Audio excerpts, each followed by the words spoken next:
Bueno, momento de hablar de finanzas personales. Ya estamos con Matías Daguero, nuestro asesor financiero de cabecera. ¿Qué haces, Mati? ¿Cómo estás, Dani? ¿Todo bien? Todo muy bien. Bueno, seguramente estarás viviendo vos, como están viviendo tus clientes y como está viviendo todo ahorrista o inversor en este país, la volatilidad que implica llegar cada vez más cerca a un proceso electoral. ¿Por qué en Argentina nos pasa esto, ¿no? Que los procesos electorales en general vienen pegados a una altísima volatilidad en los mercados. Totalmente. En el mundo las bolsas por general se mueven de acuerdo a cómo se va la economía, cómo van moviéndose las tasas de interés. En Argentina la política ocupa un lugar central también por los vaivenes que tiene nuestra economía según el símbolo político es uno o el otro. Sí, claro. Entonces eso termina haciendo que el nerviosismo de los inversores sea muy volátil como hemos visto en este último mes. Exacto. La política termina siendo un jugador más dentro del mercado. Y ya que nos metemos ahí en esto, a ver, yo te voy a invitar a que tratemos de orientar a nuestra audiencia con algunas recomendaciones de cómo protegerse, de cómo proteger sus ahorros o cómo jugar inteligentemente con sus inversiones. Tratemos de imaginar escenarios, no vamos a decir acá quién va a ganar, no lo sabemos tampoco, pero imaginemos escenarios. O sea, ¿qué pasaría si el oficialismo ganara, si el oficialismo perdiese o si hubiese un empate técnico o una diferencia mínima? Arranco por el primero. ¿Qué imaginas vos que va a pasar en el mercado si el oficialismo tuviese un muy buen resultado en las elecciones? Bueno, si el oficialismo tiene un muy buen resultado en las elecciones, claramente tanto las acciones como los bonos argentinos tienen muchísimo por subir.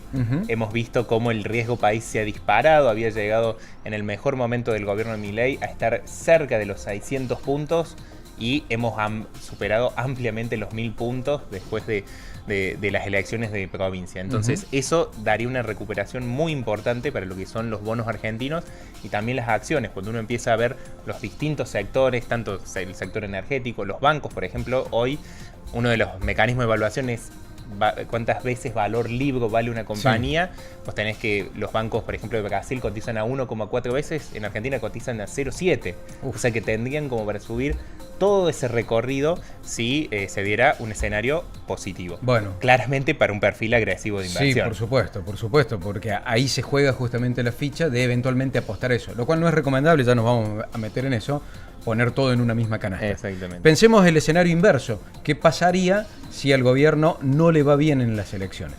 Bueno, en ese escenario claramente lo que uno trata es de alejarse del riesgo argentino, por lo cual lo que decíamos antes, tenerlo bien lejos de las carteras. Y en Argentina siempre que hay ruido electoral, hay ruido respecto a la economía, el dólar termina siendo una herramienta de cobertura.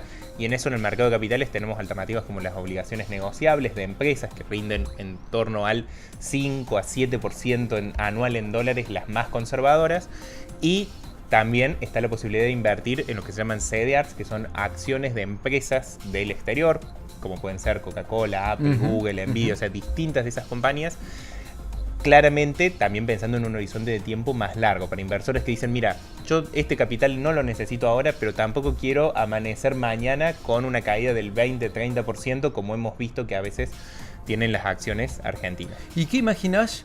¿Habría un matiz si el resultado fuera una especie de empate técnico, teniendo en cuenta además que son elecciones legislativas, con lo cual, como no se resuelve ningún cargo ejecutivo, no hay segunda vuelta? El resultado que define es lo que se obtiene directamente en la elección de ese domingo. Totalmente, hemos visto un nerviosismo en el mercado que se está moviendo como si fuera una elección presidencial, pero en realidad es simplemente una legislativa.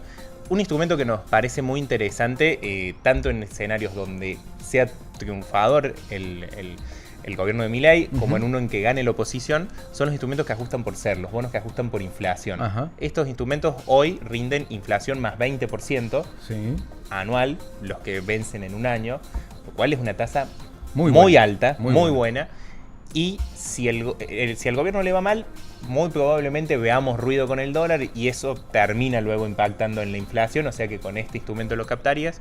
Y si al gobierno le va bien, ese instrumento que hoy rinde inflación más 20, a comienzos de año rendí inflación más 8. Claro. Entonces, eso que caiga de rendir 20, que pase a rendir 8, te da una ganancia de capital importante en ese instrumento, por lo cual creemos que es algo que dentro de esa cartera diversificada y siguiendo en la línea que vos mencionabas recién, siempre es muy importante como inversor no jugarse todo un único escenario. Entonces, tu cartera no tiene que ser ni solo de acciones y bonos argentinos, ni solo de bonos de obligaciones negociables y CDR, ni solo de ser, sino ir jugando con las probabilidades de cada escenario. No va a ser la cartera que más gane, tampoco la que más pierda. Vas a salir con una forma de proteger tu capital. Ahí hay un dato que me parece interesante, que es este que mencionaste, el de los bonos SER, como si tuvieran una especie de doble propósito, sea cual fuera el resultado. Si es malo o bueno para el oficialismo, es que pueden cumplir con un buen rendimiento en ambos casos, ¿sí?